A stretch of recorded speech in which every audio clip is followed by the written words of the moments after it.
Today, we head to Richardson, Texas, where we meet Burt and John, to rescue their bar, the Harbor Point Club, and we're talking all about it today here on the Bar Rescue After Show. You're tuned in to AfterBuzz TV, the ESPN of TV talk. Now, let the buzz begin. Ladies and gentlemen, welcome to the Bar Rescue After Show here on AfterBuzz TV. Kevin, it was a hell of an episode. I mean, there were tears. What a roller coaster episode. I'm still stunned by the black screen in the end. I mean, just how can 44 minutes unravel? Again,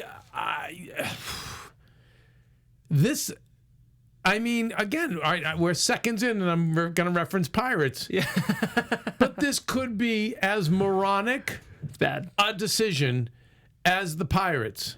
Of course, you guys know Kevin is talking about the fact that we'll get to later that it looks like, as we saw in the final moments, Burt and John may or may not be continuing with the concept that was pitched. When referencing Pirates, it's, someone comes in and gives you, millions of dollars worth of advice, consulting, equipment, renovation, and you go in the opposite direction and literally light some of the stuff he gave you on fire and burn. I mean, insanity. I mean, I'm sorry, because we have to host this of the role. By the way, a great episode. Great episode. Entertaining. What did you initially say about the two of them? I said it was like peak Bar Rescue. Like, was this a new level of tragedy? No, we've had plenty of tragedy. We've had plenty of tragedy. We've had way worse. No, for me it was just standard tragedy meets goofy meets a lot of goofiness. Meets lame meets being so depressed and in such a dark place, and then meeting that with medication and somehow thinking things are going to get better that way. And where you just see it only gets worse. Well, of course, guys, we're going to be talking all about the episode today here on the Bar Rescue After Show. If this is your guys' first time tuning in, this is your official Bar Rescue After Show on AfterBuzz TV. My name is Chef Graham, and as always, I'm joined by the incomparable Keven Undergaro. Kevin, this is one of the highlights of my week, and I'm particularly excited to talk about this episode. You know what, Jeff? It's mine too, because it's so great to see you discover this every week. Yeah. It's almost more fun than us doing it 7 seasons together. For you to, and I've texted John. I swear he probably thinks I'm just fanning out, but I'm so genuine when I say it is every bit as compelling and interesting to me now as it was, that first season. Mm-hmm. I mean, it's been a great season 6. It's been a great season 6. We're at season 6, episode 39. It's also being labeled as episode 3 of part 3 of season 6. So they're really pulling this season out, but we're grateful for it because it means new Bar Rescue episodes. I actually watched this on a plane last night. I was happy. I was flying Delta and they had DirecTV. So nice. I watched it live on the plane and I wouldn't miss an episode of this show. Of course, we're talking all about the show. This was the episode following Burt and Rick at the Harbor Point Grill, but that's not all we're doing. We, unfortunately, for you listeners, have some Bar Rescue updates about the bar. And we have our Taffer takeaways. And can I tease? We got an email from Rick Roundhouse. We sure did. From last week's episode. Was it last week? Yes, it was last week. And I'm sorry, you guys. It just, between all the after shows I cover, my age and the fact that we've done so many seasons of Bar Rescue, I already forget the title of I think it's episode 39. I can tell you that from season 6. Yeah, maybe 38. But okay. Yes. Wasn't it last week? That was last week. This is 39 this week. Copy. So, okay. Yeah. So 38. So, but we'll be talking about that in our Bar Rescue update. So make sure you guys stay tuned for that. We've gotten into some of our thoughts already, Kev, but I have to agree with everything you said. And Taffer, there's some weeks where Taffer goes easy. He was sweet with these guys sometimes, but when he was back in the kitchen, you know what it is? Taffer does not tolerate dishonesty. He does not. He doesn't. Two things he doesn't like. He doesn't like bullies. He doesn't like, even though I know the argument would be that he bullies, but he's doing it for a purpose. Mm-hmm. He's not just abusing someone to abuse somebody. He's trying to break you down so he can build you up. He especially doesn't like bullying of women, and he doesn't like dishonesty. Those are his, sets him off. Here's the one thing that I do want to talk to John about, and I know Katie Dirks was the EP for a while, and I know Katie, and I don't know if she's the EP there anymore. What I found strange was him saying, a lot of these bars are being phonies now. Mm. At the beginning, did you notice that? Yeah, there were some format things I want to talk about. Not only that moment. Well, here's the thing. I'm glad they acknowledge that because we've known in the past certain bartenders will do the dog and pony act just to get a giant renovation, either to upgrade their bar or sometimes just get the renovation, then flip it and sell it. Mm-hmm. So, I like the fact that Jon called that out, but it never really paid off. I agree. I feel like if you called that out, storytelling wise, as a producer, if you're going to call that out, then halfway through we should find out, wait a second, they're actually making money. They're actually, you know what I mean? And let's get out of here. It's a big choice to make. But I don't know why that was thrown in. I really don't. I wonder if it was like, that's a way to answer critics who are, or is it a way to send a message to other bar owners and they just squeeze it in this episode? But it never paid off. Well, here's what I'll say, Kev. In general, there's been a trend we've been seeing on reality TV. And one of my favorite things about my job, guys, is this isn't the only show I host. I host some other shows and I produce for our network as well. So I consider myself sort of like a pop cultural connoisseur with this stuff. And in general, there's been a movement on reality TV to pull back the curtain a little bit for viewers.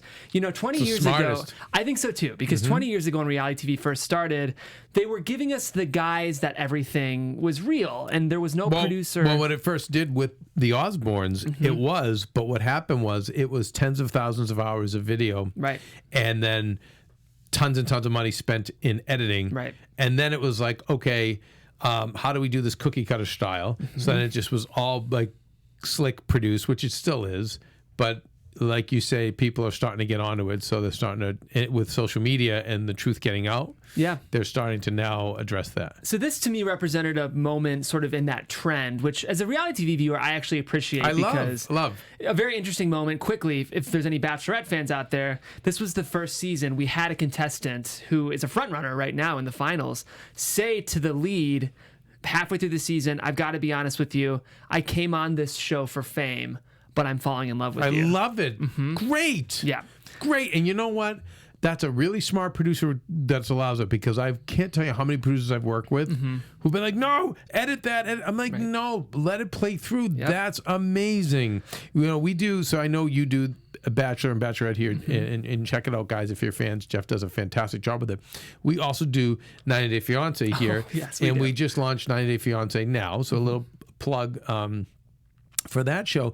But with 90 Day Fiance, they're also doing more to own up to, the other part of it, the truth. Even how they shoot their reunion, there's just as much shot behind the scenes as there is when they're all up on the set with the fancy lights, which I think is great. It's great because we're not dumb, right? We've been watching reality TV long enough that we know some of the dog and pony tricks. So let us see them. Let us in on the show with you. I agree. But so that still doesn't know. But for this why? Case. Yeah, just seemed. And by the way, if you go back and going back, Jon voiced some of it over. Like there's a process called ADR. I noticed that. Which is, and we all do it. And sometimes to speed things up, they'll have the host or an actor in post say the lines and then insert them. And you can, if you listen carefully, you can hear. It just doesn't sound the same because, they're being recorded in a booth and not in the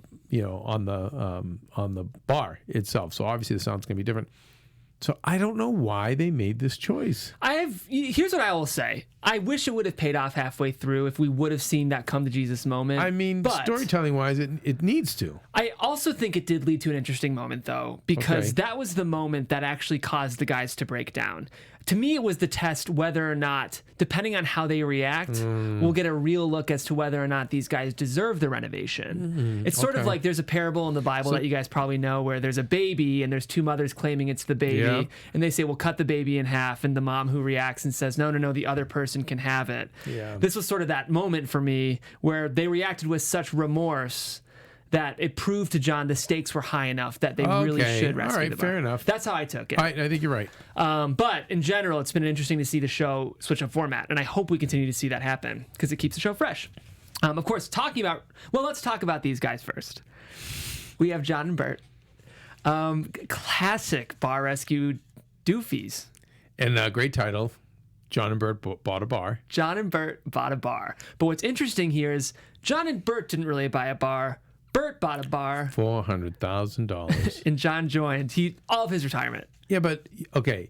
John put in 10,000, Jeff. And he's the one there for 12 hours a day. You're right. That's true. He's drinking. Yeah. But still. But he's there. Drinking. And he's got the personality, you know? You know what? What would the bar be without John? One of my old bosses in the carny business always said, ours is not labor. That's true. It's not. So It's absolutely just because true. you say, I can't tell you how many people that like, well, I'm killing them. I'm working 10 hours a day. No, you're putting in the hours, but you're not working. Right. Couldn't agree more.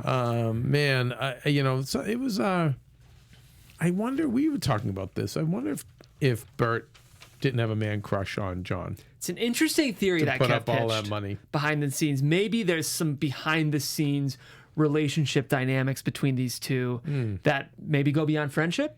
Yeah, maybe. Very interesting. And and it would make sense on why they would be drinking so much too. Yeah. But if that's the case, but it was I don't know. It's like so many people. If you think that your problems are going to get fixed through any kind of medication, when I don't mean like. When I say medicating, I mean alcohol or recreational drugs or even, mind-altering drugs that are prescription. It doesn't work. Right. It only gets worse. It only gets worse. And you lose your will and your drive and your faculties to actually fix the problem. And the best thing is just roll your sleeves up, be a man, and attack the problem. Right. You got to go in head But first. this is what I see so much. I see this all the time in people's lives, and especially we see it on Bar Rescue, where they just get in this vortex. And these guys are clearly in it. So, Kev, I got to say, for a minute, I had trouble believing the crocodile tears from these guys. Eventually, I did. They were drunken tears. Yeah. Now, I think the tears for John, Bert were real. At the end. But I think that John is, your typical drunk. And there's the happy drunk, there's the sad drunk, there's the violent drunk. He's probably one of those guys that just always cries. Yep. I kind of sense that when too. he drinks. You could tell they were intoxicated during these moments. Oh yeah. So John, at this point, once he saw they were emotional, he went pretty easy on them. He said, "Okay, guys, I'm gonna help, but you've got to be all in with me." Well, I'm glad he was easy because Bert seemed like a nice guy. Bert seems like a nice guy. He didn't seem like. And John always knows how to coach. Yep. So I don't know if beating up Bert would have gotten him the results. Especially if they were drunk. Oh, forget it. It's not the time to. Right. Well, that doesn't stop John. You're right. We've seen it. That doesn't stop John. But I think that sober or drunk, I don't think Bert needs that. No. I think he needs a different kind of. John. You don't think John needs that? John needs it. Wait. Yes. Thank you. Sorry. Bert doesn't. Bald Bert, spiky haired John. Thank you. Spiky haired John totally needs it. He does need it, and because of that, it's a perfect transition. We'll jump back a little bit, but I want to talk about this moment in the kitchen when John catches the other John lying.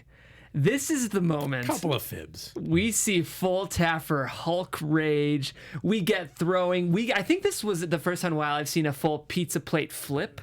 It was amazing. And this poor cook is trying to navigate the situation. What was the quote where they go, did you serve this last night? And he goes, I don't recall serving this last night. Yeah, I don't recall. Dude, that's right in the back pocket of any liar. Yes. I don't recall. So this was amazing. But I will say, John went in. The quote we got was, "Get on your effing knees and pick this shit up, you piece of S. I want you to wallow on your knees." It's pretty good. So, Jeff, can you imagine a millennial hearing that? Not really, Kev. Unless you want a lawsuit. I mean, right? If you want the litigation. I'm traumatized. It's just so funny how there was an old saying back in the day. It was like Inspector Callahan from the old Clint Eastwood movies, Dirty Harry. Yes. And they would always say he's an old dinosaur and his ways are outdated, and but like the ways of Taffer, those aren't going to hold water with the new generation. Could you imagine saying that? I catch myself sometimes, and I met John. Imagine. I love Taffer. I admire him. I think he's a great business role model. There are times when my millennial wokeness creeps up, Kev, when I'm watching, when I can feel my age and think, is this okay what he's saying? Well, here's the thing. We can eradicate all of it. Let's get rid of all of it. But here's what you have to do. Go to your church, your temple, your synagogue, any place of worship, and just pray that America has enough technology in terms of nuclear power to defend you. Yeah. Because I don't know. I don't see where we have it in us to come together. Right. It's that World War II generation that came out of a depression, came out of a war, came out of 2 wars, some of them. Where do you think they came from? Right. Like from, getting knocked down, having to get back up, from being disciplined. And I just, in this quote, woke world, allegedly woke world that we're building, great, as long as there are 80 nuclear warheads surrounding our country to protect us, because I don't know what would happen if there was any massive hardship. I don't know. I don't know what all you woke people will do. If we can take it. When the chips are down. Oh, forget. You won't. No way. Yeah. Oh, we're done. Well, knock on wood, guys. We are done. Yeah, again. Yeah, just pray. Like I said, I gave you what to do. If you're not going to work on getting disciplined the issue and is, toughening Kev, up. I'm not sure our generation is particularly religious. Church attendance is down, so I don't know who's... No, because we're not religious. We're spiritual. That's true. See, Jeff, I get you guys more than you do. That might be true. I'm kind of an we're old man. spiritual. So yeah, so then you go to who are some of the gods? Locutus? Who are some of the A lot of it's do you pray astrology. to grass? Mercury. A lot of the I don't do the stars, but a lot of people out here do the stars. Great, perfect. So we just have to make sure that we don't get invaded, or we don't get attacked, or we don't have any major hardships. And We'll then see. all will be well. Then I love the new way of doing things. I really do. It sounds great. If only. Would you say it's amazing? Amazing. Well, okay, so... Sorry. No, it's... You know what, Kev? I love it. I love getting a Get look at on your knees and clean that I want shit. you to wallow. I love it. But it's funny. You bring up an interesting point. I wonder if Paramount or Bar Rescue, I wonder at some point if some line will be drawn, or if someone on those shows won't be litigious. You know what, though? This interesting... This will be a quick aside, but with the kind of waking up of Hollywood and the Time's Up moments, a lot of people who already have an established pattern of behavior aren't necessarily held to the same standards of people who have pretended to be someone else for as long as they have. So one of your heroes, Howard Stern, who I love Stern, I think he's a brilliant interviewer, but if he weren't the man and the shock jock that he was for decades, he might be getting in some trouble. But Taffer's established himself as someone who conducts himself this way. Stern, who again, I think is an incredible interviewer. I just think there's some people that have...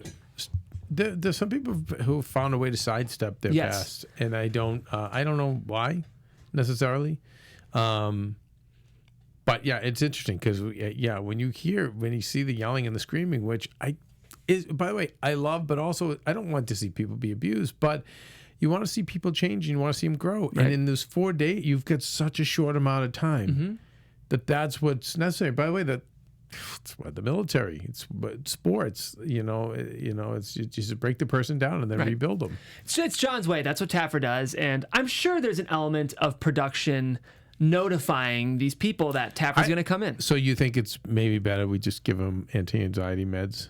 You mean... And have them meditate? Yeah, there's got to be other ways to do this. No, Jeff, it's the show, to right? rescue the bar. And I think that's why we tune in. We don't tune in for Kumbaya. There's plenty of shows. But even still, let's not even talk about why we tune in. What's going to fix that bar? Yes, there's certain people like Bert that you give a softer hand to, and we've seen John that. And then there's other people you got to shake them up. You have to disrupt. Right. I agree. I think Taffer goes in with a very specific strategy. All right, we'll get back to the show. We should go back to the show. But Taffer goes in. He really does his best to break Bert. And he leaves the bar and says, this has got to be clean and organized by the next day. And you know what? To their credit, it is. And we get into our first training. We have... Love this Phil Wills tidbit that we get. I didn't mention it, but right. We've got Phil Wills and Chef. Is it Ryan? Ryan, yes. Who I love. He's amazing too. I do too. Yeah, he's great. He always brings a great flair to his food. Did you know you need to shake a cocktail with the glass behind you? Because that's the most likely to pop out. I don't know if you guys saw that moment, but Oh, no. the first time they're shaking, you Yeah. always put the shaker facing the bar patrons and the glass behind you, because if the glass becomes dislodged, it'll fly backwards instead of into the faces of your patrons. Oh, never knew that. A great Phil Wills tidbit there. Phil Wiz is the man. He's the man. And the first round of food, which will set the precedent for the rest of the show, are these hotdog tacos. Maybe not for me, but I like alternative tacos. Okay. So I don't know how I felt about the hot dog tacos, but I liked a lot of what we saw later in the episode. Did you like the CRP drinks? I liked Wait, are we talking about the because in this show, which I love, kind of new format to a degree. Yes. He almost did a recon. You know, he handled recon himself by ordering the 6 drinks. Yes, I did skip that. And ordering all the food. And I thought that was really cool. And I thought where they were going with the dishonesty, I was thinking because the drinks were all sugary and you didn't taste the alcohol, I was thinking that maybe he was adding water to the booze. But that wasn't the case. Not that I we thought saw. that's where, okay. But that wasn't the case. Anyway, I wanted to make mention that No, I'm glad you brought it it was a up. good sidestep. Yeah, it was fun to see Taffer do recon, you know? Yeah, I like that. It was great. The show always keeps us on our toes, which we appreciate. So this is the new training. I did enjoy during the training. Steven, one of the bartenders, talks to Phil Wilson and says, you know what? I think you know what you're talking about. Oh, that's nice. I think Phil laughed a little bit, but also was 5% insulted by that. But he took it with a grain of salt. But this does lead to our stress test. We pack the bar as always. And the gimmick here, which I don't know if I've seen it in an elimination-based stress test. This was if you get 5 marks on your back, you're out. Yeah, the elimination seemed new. I've seen we close the bar if this much happens. And I've just seen them littered with stickers. Yes. I've seen that before. But I think the first time is you're out of the game was an interesting I like new, that, again, yeah. changing up the format. This was an intense stress test. There was a sense of fun about it, which I appreciated because sometimes stress tests are just so ruthless. I think with this one, with Fifi and with the cook, there was teasing if people were messing up. It was still serious, but I think because we had so much intense yelling earlier, they took a bit of levity with this stress test, which I thought was smart for the show. yeah. But it, when you see the girl crying her eyes out, it clearly wasn't. Well, I think it was because she knew it was on her. I really appreciated Fifi in this moment because she said, let me see if I can find it. Yeah, she wanted to own up. She said, I let myself down. Yeah, I thought it was great. I thought I enjoyed her reaction. Yeah, she wasn't upset about being yelled at. She was upset about letting herself She let down. herself down, which I thought was, yeah. And again, after this stress test, John, Ryan, and Phil put their heads together. And we're like, it's funny. It's almost like every week this is the most inept crew. And John's he's not like that much of a showman, salesman. No, he's not. So he's not like doing the wrestling, like if you know the world of wrestling, every week it's like, this is the greatest opponent in history, or this is the, I was thinking about, God, is there a worse crew? We've seen, I think that just on this show, when you hit a level of bad, it's just one or the other. Like, this is a Kevinism. You have to take, I forget the exact expression, Kev. You have to take what you're given. Take things as they are. Yeah, I always say you just deal with what is. Deal with what is, And, yes. And that's what John does. And he does. Listen, when he's at his best, he does. There's times on the show where I feel like they get way too intricate with menus, way too intricate with drinks, and I'm just like, these guys, the minute you walk out, are never going to handle it. Right. What I love tonight is that he was like, listen, these guys can't handle. This is one of the worst teams we've ever seen. So let simple menu, simple drink menu, simple food menu. When I was like, yes, I get excited when he does that. And so what they did was the simple food menu was basing every single entree on tacos. So we have a Southwest taco, which had fries and beef in it. And not only that, John. Sorry, Jeff. I didn't mean to interrupt you. You keep going. I'm going to save it. But no, tell me about the different tacos. Yeah, so we had that's all right. We had the Southwest taco, we had the Taffer taco, which was sort of a variant of what we'd seen before, and even that dessert taco with a churro shell, which I love churros. I love whipped cream. I would be all over that. Yeah. So what I was going to say is, here's why John's so brilliant. And I think the most brilliant people are the ones who know how to make lemonade out of situations, So, okay, I've got a staff that is totally inept, maybe the most inept in the hundreds of shows we've ever done. Yet, it's a big bar, and we would leave a lot of money on the table if we didn't do food. So John's like, let's come up with one simple item. Brilliant. But here's what is more brilliant is he spins it to say, oh no, this is not weakness. This is strength. Yep. And here's our strength. We're going to have the biggest taco menu in Texas. Texas, which is known as big. And now you have the biggest menu in the biggest state of exclusively tacos. So talk about, making that all came from the fact that these guys couldn't cook and serve. And the spin is, we're the biggest variety of tacos in Texas. Brilliant. Incredible. Brilliant. I thought the exact same thing, Kev. Genius. He took what could have been a Band-Aid or a crutch and turned it into a superpower. That's right. That's what the greats do. That's what the greats do. I have to quickly shout out, I just heard about a new business strategy that Kohl's is pushing, and I thought the exact same thing when I heard it. You can now make Amazon returns at any Kohl's. Yes. The reason this is brilliant is because it's been Amazon... going on for a while, actually. Oh, has it? Yes. I think that's so brilliant because Amazon's putting a lot of these big box chains out of business. So Kohl's says, no, let's draw all of the Amazon customers to our stores. Genius. They'll come here and they'll buy. So that's right. It's the same kind of thing. So, and listen, how many times at AfterBuzz? We do this constantly. Yep. We're constantly fighting budgets. We'll sometimes even have hosts that will have to take off of shows because they're not strong. What I've always been proud of us is we've made a number of big stars out of hosts that we've taken off a show because they weren't very strong and then created something tailored for them and they've become stars. So we try to apply that here every day. Vince McMahon, who runs WWE, I hear one of the things he's always saying anytime there's a major problem, he'll go, okay, all right, guys, how do we spin this into a positive? Or where's there an opportunity in all this? Where's there, and I think that's what greats do. Absolutely. So, And that's why John, Taffer is also a producer on the show. Because that's also what producers have to do, especially for reality. That's right. It's unscripted. Any moment, it's not a setback, it's an opportunity. That's right. That's right. Beautiful decision. And this really does lead pretty beautifully into our renovation. And we'll talk about our heart-to-heart quickly before. I just am excited to talk about how these tacos look. But you're drunk, John, and then Bert, you follow him in his drinking. Yep. And we have to stop. It was moving to see Bert get emotional, though. That was a good moment. I'm not sure where John's at. No. John, you had water in his eyes. He was tearing up. Yeah. What was great about Bert is that he didn't blame it all on John. He admitted his own failure, which was, I let it happen. Mm-hmm. It was great. I was sitting there drinking with him too. It was a great heart to heart, and it seemed at least like John had gotten through to these guys. We'll get there. Yeah. But this renovation, again, a gorgeous renovation. Most importantly, let's talk about this name change. Okay, can I also say something about the heart to heart? Yes.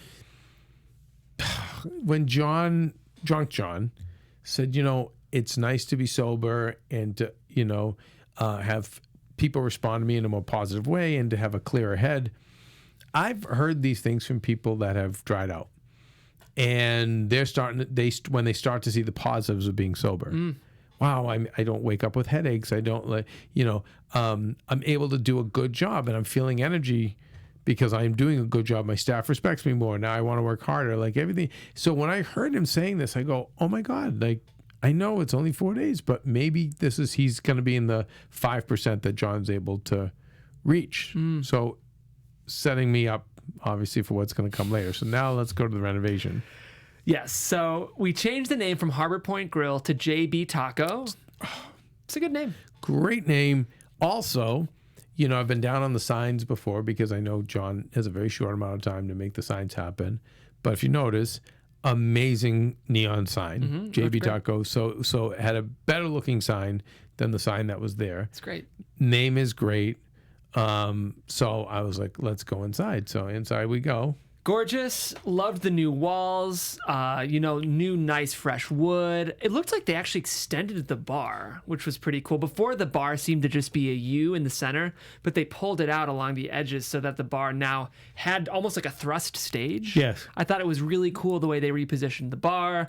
Of course, we have Harbor Touch POS. Lit well, and then they foosball machines, which I think is so fun. I mean, it looked like such a fun freaking place to go in, have tacos, margaritas. Like, great. Did not that just reek of fun? Have you been to Petty Cash Taqueria on Melrose? No. It's fun. It's kind of near, why can't I think of the name? Matza. And this is all LA stuff, but there's a really fun sort of taco bar that kills called Petty Cash Taqueria in LA.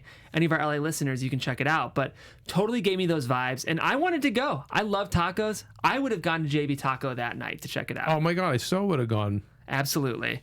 So I will say though, Kev, we've been talking about the renovations are starting to feel a little samey. I feel that way a little bit with this one too. Did you feel like it had this? The renovations are starting to feel kind of samey to me. Oh, we talked about this last week. Yeah. I have to talk to Jon about who. Sorry, I just got an important text. I have my phone on because I texted Jon. I was so upset. I texted Taffer about this. It's the fun of live TV, guys. Jon had a great I think his best production designer was, I think, almost season 1 or season 2 to like 5, and I think she got pregnant and I think ended up staying home to be a mom and not be, So I like the I like the renovations, but I feel like some of them are the same. But listen, still amazing when you compare what these things were. It's still phenomenal renovations, but my favorite ones are the ones where we get super creative. I agree. Where Jon puts in the weird innovations and the bells and whistles and the Yeah. I think the novelty here was truly in the menu, so we'll credit them. But again, as far as a winning bar, yes. Me and my wife, I would love to go there. I'd bring my friends there. Let's go. Like, great. By the way, even a great meeting place. For sure. We're gonna have some margaritas. We're gonna have some beers. We'll have some tacos. We'll go play a little pool. Like, it's great. It almost looked like a chain. Yeah, in the best way. In the best way. The thing I thought, Kev, was exactly that. It connoted that like $2 sign on Yelp, but great restaurant option. The sign, the way it looked, you could tell that you can go and not spend too much money, but still get a consistent high quality experience. Totally franchisable. I think Jon should run with this. Yeah, you're right. Is there a all you can eat taco chain? We have the. I think all you can eat always gets scary. Yeah. But this vibe, though. But the vibe of the biggest taco man. Oh, totally. Yeah. I think because it's funny. My wife and I we like to go to Mexican chains. We're kind of weird like that. Chili's. And but Chili's has become Americana, right. And it's gone downhill. And it's more Applebee's now. And Chevy's was around like that. They've gone away. They were we don't really have. I know I've not tried salsa and beer. It's good. Is it good? Yeah, we'll have to go. It's more local, but still, but tacos even, there's Pink Taco here in LA. You ever been to there? I haven't been, no. I've wanted to. That's nice, but it's a little foo-foo. It's a little high-end. Yeah. This is a place where you can go. You're right. I think there's definitely a chain here. Well, there's something here. We thought there was something here, Kev. Oh, my God. And unfortunately, this gets us into our news, our bar rescue updates. AfterBuzz TV News. That bomb bringing us into news feels especially potent today, guys, because you all saw it. The only messaging we get after the fact is Jon and Burt have decided to go in a different direction with this bar. Woof. In fact, I just mentioned that, and guys, I have to show you. Speaking of pulling back the curtain a little bit, I have some behind-the-scenes footage of Kevin watching this in studio when he found that out. Yeah, because you guys had seen it. You and Bree had seen the show already, which I didn't know. Yeah. And I'm watching it. I'm taking my notes. I'm preparing for the after show, and just rewind a little bit. Give us 5 seconds before that, J-Lo. Yep, she's getting it all prepped. Okay, that's good, J-Lo. Bump the clip. Okay. Oh no. So in audio, tell us what's going on. Kevin is stunned, slack-jawed, horrified. That slap that you... I just can't. I can't. I don't... How do you even cover the show? That was my reaction. The slap that you guys heard was Kevin fist pounding the table out of rage.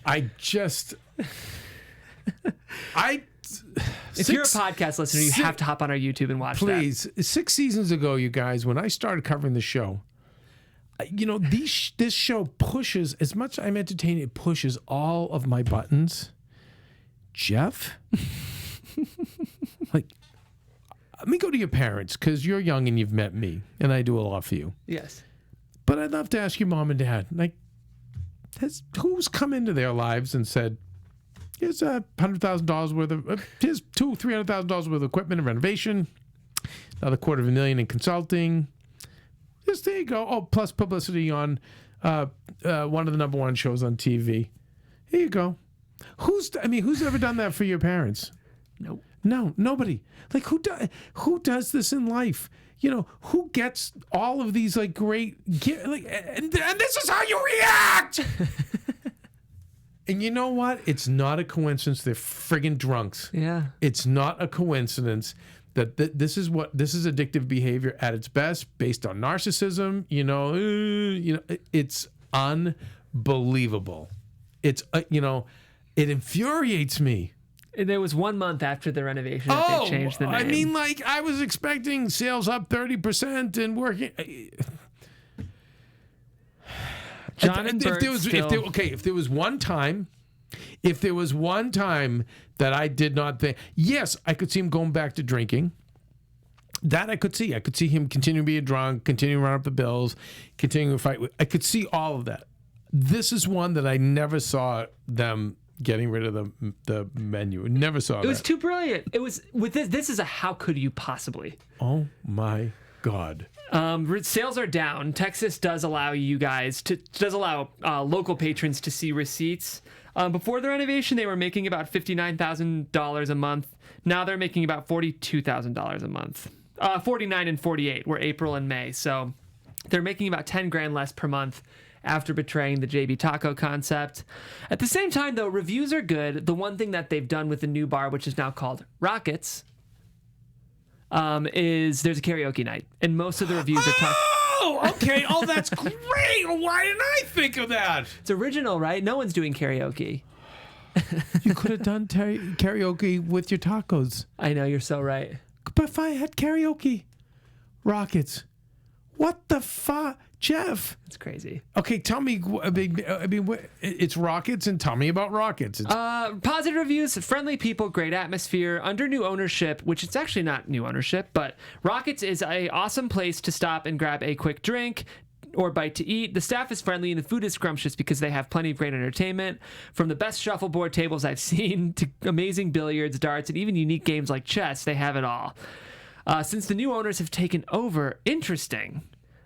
I'm seeing conflicting info on this bar rescue updates because on the other links in news, I'm seeing that John and Bert still own.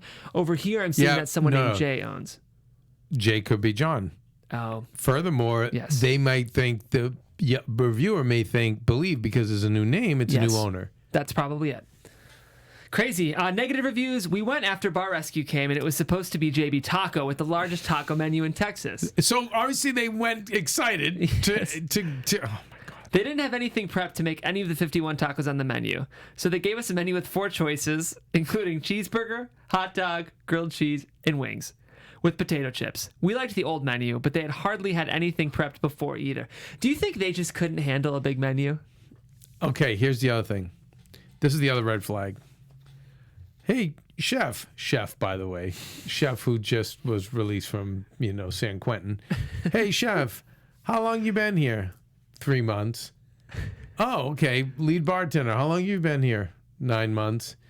So you can tell it's a shit show. Yep. You can, when you have rotation like that, revolving door, you just know that it's very, very difficult to succeed. Yes. And so when you've got that's your staff, and you know there's a problem with management, and you're not going to be able to handle a menu. And by the way, like if this is a guy guys who when the chips are down they're going to sit and drink, you're screwed. Like those are the guys who are supposed to be like, oh, my kitchen guy didn't show up. Okay, I got it. I'm in there tonight making the tacos. So I can see where that would be hard for them to handle. But right. I have a funny feeling there was such small variations of the tacos that you could make it work. Oh yeah, of you know course. What I mean? Like one has pepper and salt, and one has salsa. Okay, that's 2. Exactly. Do you know what I mean? There's a way to make you could get to that 51. Oh yeah. There's a way to do it without taxing you're ordering, and I understand if you had to Inventory. order right. If you had to order 51 different things, keep it fresh, keep it up to. I get it where they couldn't handle it. Right. But I think it's chicken, it's steak, and it's some kind of vegetables, right? With small variations, And different I think, sauces. right? And different sauces, or even different kinds of vegetables, which you freeze vegetables. Right. Fine, we get tons of those. So I think there's plenty of different ways to do it, and again, but when you're LAME, Absolutely. and I just. One more just piece of gold on these Bar SQ updates, guys. A link to Bert's LinkedIn page lists him as the owner of Rocket Sports Bar, but on his resume on LinkedIn, misspelled as Rockers Sports Bar. Let's leave it at that. Wow! Before we It's wrap sports up, bar. sports. So now Oh, it's yeah. sports. Now it's sports, but also karaoke. So. Oh, this is it's just when you're just the two Stooges, this is Shemp and Mo. We do have to go out on a highlight, so we're going to do our Taffer takeaway. Okay. We alluded to it before, but for me, I have to just applaud Jon for not only taking what could be a hurdle, which is how do we revamp this menu with one item, but turning that hurdle into a superpower, which was revolutionizing their taco menu, basing it around one item, and rather than making that a limitation, making that a novelty. That is how you do it. That is, for me, a big takeaway. Next time I'm facing a challenge, rather than viewing it as a challenge or even a hurdle to overcome, I'm viewing it as a way to make the product even better. Well, yeah. What's the opportunity? Tony Robbins, his line is, "Life is happening for you, not to you." Love it. So it's always, it's hard, believe me, because when you're in the grill, being grilled yourself, and no pun intended, it's hard to say, okay, how is this happening for me? Where are the positives that come out of this? Or how do I spin this into something positive? But I think if you have that mindset, look at us, Jeff, here at AfterBuzz. No matter how much we've had budget issues, whatever, we're always growing. Yep. We've never stopped growing, no matter what's been thrown at us. And that's a growth mindset that's going to get you that. But you're right. I like that. I think even I'm going to be more mindful of not just. I've always been like, how do I overcome the hurdle? I've never looked at it like, how do I turn this into something positive? How do I make an opportunity here? And I think that it's a fantastic takeaway. Update on Rick Roundhouse. We promised to talk. We did promise it. He emailed us, and he said they are actually reopening. Great. He's like, we're just down for a while. We are reopening. So you know what, Jeff, can you respond? Yes, I will. And to him and just get an update and just find out why they went down. Because, by the way, this was one of my favorite physical renovations of a bar. It was a really big space. Loved it. And Jon did the front, the inside, and the outside, the backyard area. Like it was one of my favorite physical renovations. Let's see if we can get him on the phone for 5 minutes next week. Yeah, I'd like to find out. 5-minute update from Rick I Roundhouse. would love to. Okay. I'm going to try, guys. If not, I'll at least have an update via email. But that's why you have to tune into our show. We're going to do quick predictions and then get out of here. Okay. But we saw a little preview for next week. Yes, we have Your AfterBuzz TV predictions. we've got it looks like a big alpha male dictator. He looks great. It's like He doesn't look too sensitive, though, which is good. He doesn't look like he's going to break easily. I think he's great. He's one of those bull, like big animal types that just goes in head first, and it's just I'm expecting. It'd be interesting to see if he takes Jon's beating because he's a big guy and he seems like a bully. But I always say like there's two kinds of morons. You've heard me say this before. There's the nice moron. Like I have a guy who works on my house, and he's a moron, but he's very sweet, and his work's not great, but he's a nice guy, Right. and he's honest, and so you know what, like I have him there, and but the worst kind of moron is the defiant moron, is the moron who thinks they know everything, the moron that is telling everyone how it should be and what to do. Like that's so next week. And by the way, almost every week we have a defiant moron on Bar Rescue. But it looks like we've got a defiant moron next week. And that's why we tune in, guys. Of course, that's Bar Rescue. That is the home of Defiant. It's the Disneyland of Defiant Morons. Yeah, And that's why it really we tune in is. every week. And of course, you guys should be tuning into our after show every week, which we really appreciate. Quickly, I've been checking our Bar Rescue iTunes reviews. We've gotten a couple, but we'd love for you guys to write that review as well, because on we iTunes. will read it on Apple Podcasts. On Apple Podcasts. Yes. Thank you, Kev. Those Apple Podcast reviews really push the show, guys, and they bring traffic to our show. We're just as passionate about Bar Rescue as you are, and we want to spread the love and help Taffer out. Not that he necessarily I have an needs our update help, from Taffer. Ooh, we have a text from Taffer. So- this is why you tune in. Okay, I texted him, literally one of your greatest concepts, you know, the most tacos in all of Texas. And then in capital letters on my second text was, and they effing dumped the concept, WTF. Then I sent him the video of my reaction, and I wrote, my staff taped my reaction, anticipating my shock, which you can clearly see. And John's response, I miss you, buddy. Oh, Taffer, we'll bring you on the show. I miss you so. Let's get it. Before the season's wrapped, if we have time, we'd love to get It's Taffer so in funny here. because John takes it so hard. Yeah, And that's what I love about it, but that's his brilliance. incredibly conscientious. Like, he's the coach that, like, halftime he throws the water cooler. There's an old Boston Celtic named Tommy Heinsohn, and was a player and then a coach, and he's a commentator. And he's like now almost 80, and he does like the halftime reports, and he'll do some. Yeah, but here's the thing: to this day, he bleeds so much for the Celtics that if they don't play well or there's bad calls from the refs, he has to go outside and walk around in circles. Like, he throws things against the wall. Like, and I love that kind of passion. And like to this day, John plays along with Pirates, but you can see he still wants to like whack me in the head when I bring it up. He cares.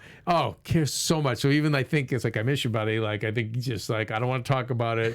I miss seeing you. But I love that. But that's why he's great. You know, anyone who's got passion, you know. There's an earnestness. As much as John goes in there and he knows how to produce good TV, he's an earnest guy. Yeah, he's got such passion. He really does. And that drives everything. Authenticity and passion. You know? Absolutely. And that's what we have here at AfterBuzz TV, guys. So we thank you for tuning in. And of course, we're here every week, every Monday at 2 p.m. We thank you guys so much for tuning in. Hop on iTunes, write those Apple Podcasts, write those reviews, and we will read them on air. Until then, guys, my name is Jeff Graham. Thank you so much for tuning in. Kev, this is a highlight of my week. Me too. I love it. Subscribe, you guys, to our reality channel where Yes. Jeff also does the Bachelor shows. And I'm glad Kevin mentioned our 90-Day Fiancé News Now's videos have been... Yeah, that was right. a little bit of Killing. Undergaro genius there. And, Right? And so soon we'll be doing some other shows, Jeff. Great. Wink, wink, wink. Wink, wink. That you're going to be involved in. Yeah. Well, it's exciting, and we're doing so much here at the network, guys. AfterBuzz TV, the ESPN of TV talk. ESPN of TV Talk. We will see you guys here next week. Thanks for tuning in. Our founder, Keven Undergaro, and me, Maria Menounos, would like to thank you for tuning in to AfterBuzz TV. Remember, we're not just the first, we're the biggest in the world, and we're the only destination for all your favorite TV shows. Whatever you crave, we've got it. So go to AfterBuzzTV.com and check out our lineup. Buzz you later. The views expressed herein are those of the hosts only and do not necessarily reflect the views of AfterBuzz TV or its owners or principals.